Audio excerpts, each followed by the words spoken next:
कल हमने चर्चा की थी ध्यान के बारे में कि ध्यान करने से पहले उसकी कुछ तैयारी करना जरूरी है। ध्यान को पहले थोड़ा समझें।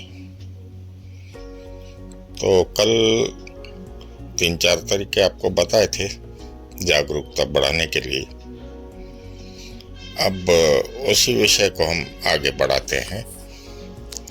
एक प्रयोग करते हैं। आप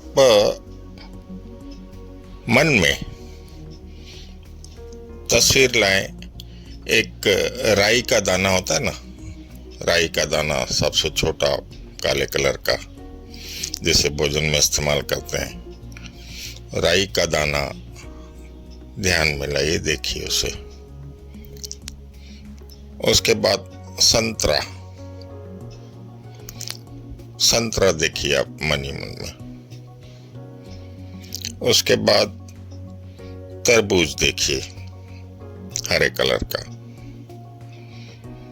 उसके बाद आ जाइए फिर एकदम से हिमालय पर्वत को देखिए, आंखें बंद रहे। उसके बाद पूरी पृथ्वी को देखिए। आपने देखा होगा कई वीडियोस में या फोटोज में पृथ्वी ऊपर से कैसी दिखती है। फिर आसमान में तारे देखिए, कैसे पूरे आसमान में तारे, चारों तरफ तारे हैं। अब ये हुई देखने वाली चीजें।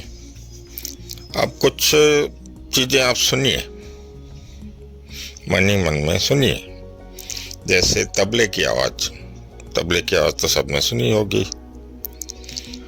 हारमोनियम की आवाज, हारमोनियम तो सबसे पुराना वाद्य यंत्र है। उसके बाद में ढोल नगाड़े की आवाज, तो शादी में ढोल बजते हैं, नगाड़े बजते हैं, उनकी आवाज। फिर बादलों की आवाज, बादल जब गरजते हैं तो कैसी आवाज आती है। फिर पर्वतों पर जो आवाज गूंजती है, इको साउंड, वह आवाज वापस आती है। ठीक है, अब यह हुई सुनने वाली बातें। इसी तरह स्पर्श महसूस कीजिए नरम गद्दे का। उसके बाद पहने हुए वस्त्रों का, कमीज का, पैंट का स्पर्श महसूस कीजिए मन ही मन में। अब स्वाद महसूस कीजिए। इमली की टेस्ट, मिर्च की टेस्ट, बंगाली मिठाइयों की टेस्ट। ठीक है, तो अब यह सब हमने चीजें देखी, तस्वीरें देखी। तो ये तस्वीरें हमने कहाँ देखी? हमारे दिमाग में कोई प्रोजेक्टर तो नहीं लगा हुआ है या कोई ऐसा स्क्रीन तो नहीं है। यह हमने कहाँ देखी? अपने मन में, यानी कि हमारी चेतना में, यानी कि कॉन्शियसनेस में।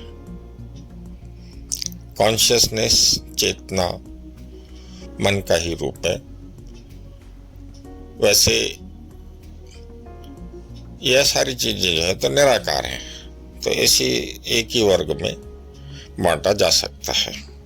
अब जो आवाजें सुनी, कोई स्पीकर तो नहीं लगा हुआ है, फिर भी हमने सुनी, तो यह भी हमने कॉन्शियस मन में देखी, कॉन्शियसनेस में देखी, चेतना में देखी। चेतना क्यों कह रहा हूं? क्योंकि अभी हम चेतन हैं, नींद में नहीं है।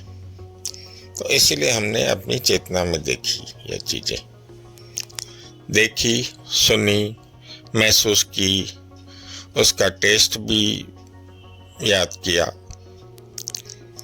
तो अब यह समझ में आता है कि यह मन जो है हमारा, यह क्या है? यह निराकार है। तो जैसा हमारा स्थूल शरीर है, जो काया हमें दिखती है, अन्नमय कोश कहा जाता है, वह एक अलग है। और ये जो मन है, कई लोग समझते हैं कि मन यानी दिमाग, ब्रेन। नहीं,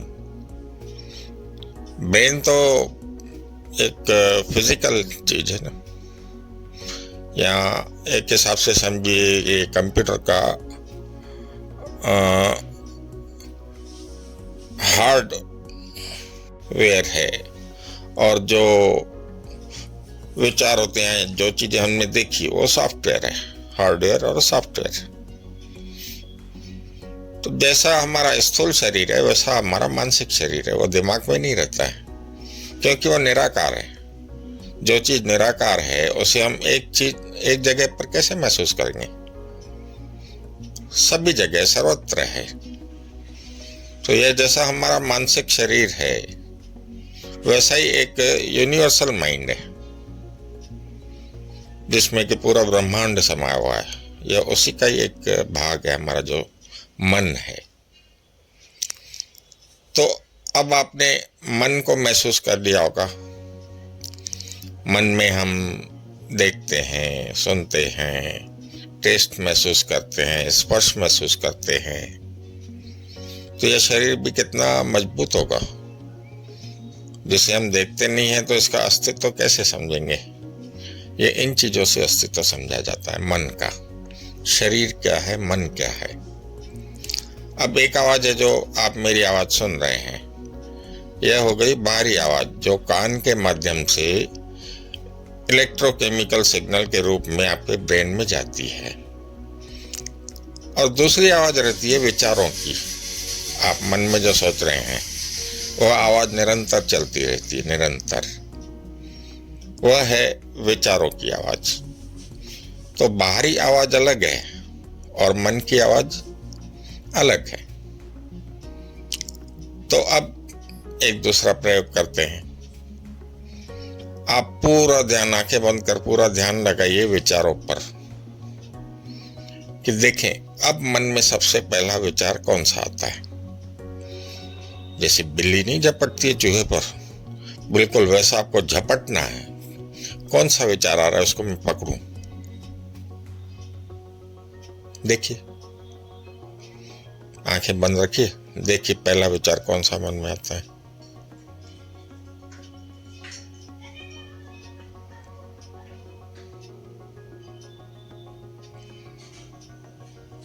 देखते रहिए।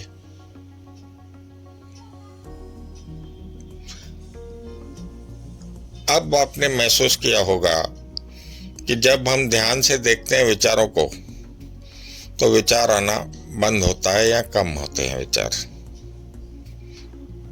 मुझे कोई विचार नहीं आ रहा है, यह भी एक प्रकार का विचार है। तो अब आपने यह महसूस कर लिया कि मन की आवाज अलग है, हमारी आवाज अलग है। विचारों को बोलने वाला भी मन है, उन विचारों को सुनने वाला भी मन है।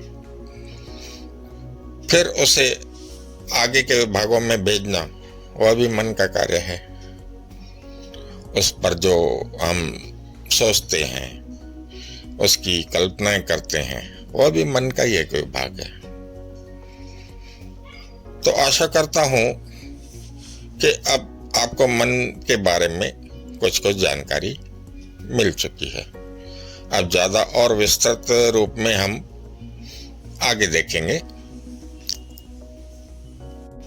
कल जो आपको 4 तरीके बताए थे सोने से पहले आज के कार्यों की समीक्षा करना, सुबह उठने के बाद आज के कार्यों की योजना बनाना, उसके बाद फुर्सत के क्षणों में किसी भी कोई रंग को लेकर के उस रंग की वस्तुएं ढूंढना, या फिर कोई भी वस्तु पकड़कर उसको ध्यान से देखना, 2 मिनट 5 मिनट एक ही तरफ देखिए। यह हो गया। अब इसके बाद मैं आपको और एक तरीका बताता हूं। आप कॉपी और पेन ले लीजिए और उस पर अपनी एक जीवन रेखा खींचिए, लाइन खींचिए। उसे दीजिए 0 से 100 तक। यह इतनी लंबी लाइन है। अब इस लाइन में आप कहाँ पर हैं? यदि आपकी आयु 40 वर्ष है तो 40 वर्ष अंदाज से 40 पर बिंदु लगा दीजिए। 50 है तो 50 पर, 60 है तो 60, 70 है तो 70, जो भी आपकी आयु है उसे एक चिन्ह लगा दीजिए वहां पर। अब मान लीजिए 50 वर्ष है, तो अब आपको क्या लगता है कि आप कितने वर्ष और जी सकते हैं? एक औसत आयु जो रहती है तो 65 साल माना जाता है। कोई 70 साल जीता है, कोई 80 साल जीता है, कोई 90 जीता है। वो अब निर्भर करता है आपके स्वास्थ्य पर और आपकी जीवन शैली पर। तो उसके बारे में अपनी राय आप खुद बनाइए, उसे भी चिन्हित कर लीजिए। मान लीजिए आपने 70 पर चिन्ह लगाया। अब 50 से 70, 20 वर्ष का समय आपको बचा है अपनी जिंदगी का। तो यह समय आप किन चीजों को देना चाहेंगे,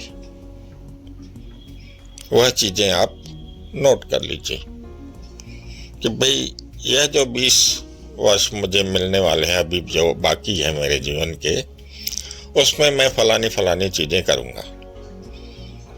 जैसा किसी को यात्रा करना है, देश विदेश की यात्रा करूंगा, कुछ आध्यात्मिकता में प्रगति करना चाहूँगा, कुछ समाज कल्याण में वक्त बिताना चाहूँगा, या फिर व्यवसाय में मदद करूँगा बच्चों की। अगर कोई छोटी आयु का है तो अपने कैरियर पर ध्यान देगा, आगे उसमें बढ़ने की कौन कौन सी संभावनाएं हैं उन पर विचार करेगा। ठीक है, एक बात यह हो गई। वैसा ही आप पिछले में भी जा सकते हैं कि 0 से लेकर 50 वर्ष तक मैंने क्या क्या किया है, कौन कौन से काम अच्छे किए हैं, कौन से बुरे किए हैं, उनकी समीक्षा। उन पर कुछ रिएक्ट नहीं करना है। अगर आपने बुरे काम किए हैं तो भी वो समय के हिसाब से उसके पीछे जरूर कोई कारण रहा होगा। अच्छे कार्य किए, अच्छी बात है। बिना कोई रिएक्ट के, कोई भी किसी भी तरह का रिएक्शन न करते हुए आप साफ साफ लिखिए कि यह चीजें मेरे जीवन में घटित हुई हैं और यह काम मैंने किए हैं। पॉजिटिव भी होंगे, नेगेटिव भी होंगे, कोई बात नहीं, जैसे हैं वैसे सच्चाई को एक्सेप्ट कीजिए। तो उसी तरह आप आगे की ओर देखिए। तो इससे एक तो यह होगा कि आपके जीवन को एक दिशा मिल जाएगी। आप जागरूक हो जाएंगे कि भाई अब मुझे आने वाले समय में क्या क्या करना है, मेरे लिए एक एक पल का महत्व है। तो जो चीजें मेरे जीवन काल में शेष बची हैं, मैं पूरी तरह से उन्हें निपटाना चाहूँगा, अपने जीवन को सार्थक बनाना चाहूँगा। अपना वक्त जो है परिवार को दूंगा, समाज को दूंगा और अपने आप को दूंगा। अपने आप को वक्त देना बहुत जरूरी है। यह जो आप ध्यान करने के लिए आगे बढ़ रहे हैं, या यह जो आपने कुछ प्रयोग किए, तो ध्यान में जो समय आप देंगे ना, वो आपका खुद का समय होगा, अपने आप के लिए, अपने आप की समीक्षा करने के लिए, अपने दुखों के निवारण के लिए और मोक्ष की प्राप्ति के लिए। तो इससे एक बहुत बड़ा परिवर्तन आ जाएगा। आपकी जीवन शैली बदल जाएगी पूर्णतः। आपका जो सोचने का ढंग है वो पूरी तरह आपके सामने आ जाएगा कि इस चीज पर मैं ऐसे ऐसे रिएक्ट करता हूं। तो एक बार बात समझ में आ गई तो फिर आपके विचार जो हैं उनमें सुधार आना चालू हो जाएगा। अब तक जो मन में कई चीजें भरी हुई है, वह चीजें धीरे धीरे खाली होती जाएगी। अब मन में जो विचार भरे हुए हैं उस पर चर्चा करेंगे। हमारे मन में गुस्से के भी विचार है, नफरत के विचार है, लोभ के विचार है, मोह के विचार है। तो दूसरी तरह भलाई के भी विचार हैं, दया के विचार हैं, करुणा के विचार हैं, कुछ अच्छा काम करने की प्रेरणा है उनमें। तो ये मिली जुली चीजें हैं। हमें क्या करना है, सफाई करना है अपने भीतर की। जैसा हम कमरा साफ करते हैं तो उसमें से कूड़ा करकट और गंदगी इसे बाहर फेंकना है। तो ध्यान में भी हमें यही करना है कि अपने दिमाग की सफाई करना है, अपने विचारों की सफाई करना है। अच्छे विचारों को रहने देना है, बुरे विचारों को निकालना है। अब यह कैसे निकालना है उसकी चिंता आप हम पर छोड़ दीजिए। वह सब हम आपको पूरी तरह सरल भाषा में, जो जैसा आपकी समझ में आए, बिल्कुल सरल भाषा में आपको समझाया जाएगा कि आप ऐसा ऐसा करें। फिलहाल आपको 4 तरीके बताए हैं, उसके बाद आज और एक तरीका आपको बताया गया, तो उन पर कार्य कीजिए। आज यदि आप 15 मिनट आधा घंटा भी उस चीज को देते हैं, अपने जीवन की समीक्षा करते हैं, तो वह भी एक प्रकार का ध्यान है। अब वो ध्यान क्यों है? क्योंकि जब आप समीक्षा करने बैठेंगे तो आपके दिमाग में फालतू विचार कम आएंगे, आप वर्तमान में रहेंगे। तो ध्यान का मतलब है वर्तमान में रहना, आज में रहना, इसी पल में रहना, न एक पल पीछे न एक पल आगे। अब एक साथ कई बातें सुनने के बाद आप कहीं किसी भ्रम में न पड़ जाएं, इसीलिए धीरे धीरे चीजें समझाई जाएगी। आज के लिए इतना ही, बाकी चर्चा फिर कल करेंगे, और कल से हमें ध्यान की शुरुआत कर देनी है। ठीक है, धन्यवाद।